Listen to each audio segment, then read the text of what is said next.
You know, I got into becoming an educational leader. It's kind of like a second part of my journey, actually. You know, I wanted to go into education because of my high school football coach. I wanted to become a coach. I wanted to be Larry Ball. I wanted to have the same impact on kids as Larry had on me. You know, Larry made sure I graduated high school. Larry made sure that I got into college. And so when I graduated college, after playing football, I wanted to be a head football coach. And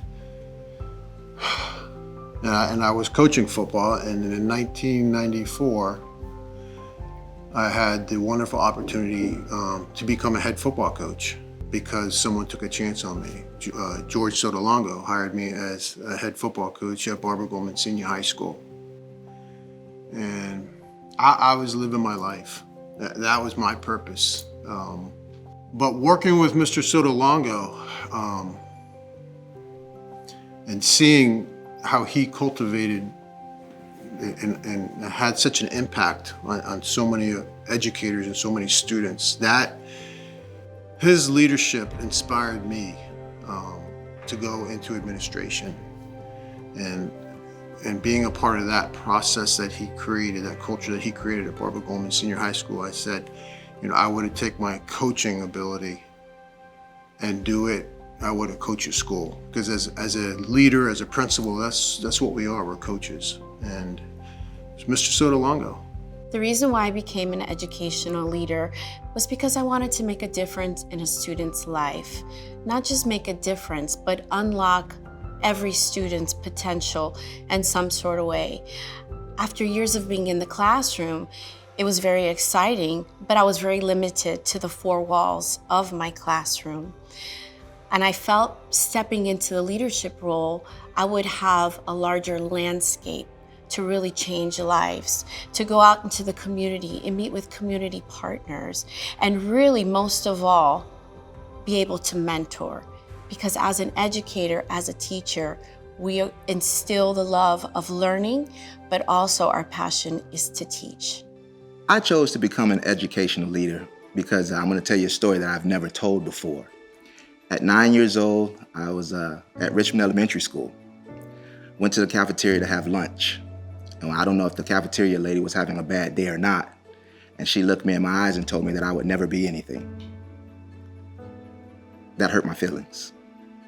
I've never told that story to anyone, not even my wife or my children. I don't want anybody else to have those feelings for somebody to tell them that they can't be anything. That gave me the motivation to go to school, to go to college, to come back, and to help others. Becoming a principal was the easiest thing that I've ever done because of that young lady that day in the cafeteria, telling me that I couldn't amount to anything, and she didn't even know me.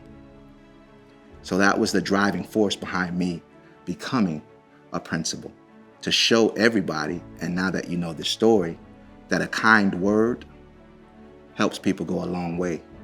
And sometimes words that are negative can push you the other way. But fortunately for me, I have a high self-esteem of myself.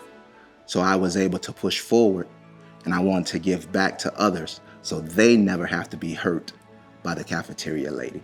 So that was the driving force behind me becoming a principal. This is the one area, I believe, where individuals can truly make a difference. And it may sound cliche, but I have to tell you, as an educational leader, it gives me the ability to advocate for children, to empower children and the adults who are tasked with serving them. And more than anything else, it allows me to expand my reach and affect change on a greater scale. My educational philosophy, which has contributed to my decision to become an educational leader, is rooted in the guiding principle of Frederick Douglass. And Frederick Douglass said, it is easier to build strong children than to repair broken men. And so everything I do is based on that. Just making sure that I'm mentoring my students, I'm speaking up for them, but at the same time, I am preparing my staff in a way where they too can advocate for our students and to make sure that when our students leave our educational institutions, that they can make informed decisions and be productive citizens.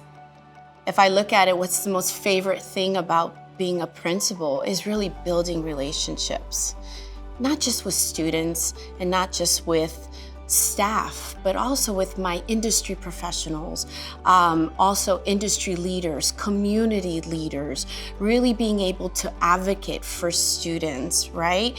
Understanding that I have an opportunity to open different diverse pathways for educational success. The community is the most important thing to me. My son goes to my school. Both of my sons attended the schools that I was a leader over. Letting parents know that I will give their child everything that I think my children should have. I hold my teachers and my staff to a high quality and a high standard because they're not only teaching other people's children, but they're teaching my child. And they know that I'm putting my children's lives within their hands. Relationships and trust is just the most important things I feel, and they go hand in hand. Because if you don't trust me as a leader, that means you're not trusting me with your child. And that means I can't even trust myself because I am my own son's principal. So I think those are the qualities and the characteristics that I possess, that I show the community, and they trust and understand what I do at Robert Morgan. And they love my smile. I am very reflective, and I take on the approach of making sure that every person I encounter feel valued, they feel listened to, they feel heard. No matter how busy I am, I'm going to stop and I'm going to make you feel like you are the most important person in that room. I think the qualities that students and teachers and community partners look for in a principal is really somebody that can get their hands dirty, in the sense, work with your teachers, being able to communicate, building relationships. Because at the end of the day, it's really about building relationships with your students. It goes back to creating an environment where, regardless of what you do or who you are, you have a purpose. Loyalty, I think loyalty is so important. I think trust. Leading with compassion. Leading with the heart. Someone who is caring, because as a parent, when you send your child to a school, you are entrusting that educational leader to care for your child, and care for your child not just in terms of the educational offerings and encounters that you lead your staff to create for your students, but also making sure that you provide that safety, right? That safe environment for their children, and that their children know who to go to, and they have that support system and the advocacy that's needed in your school. There's something to be said about carrying the weight of your school on your back. And not only carrying it on your back, but carrying it in your heart. Just as a mother or a father does for their own family.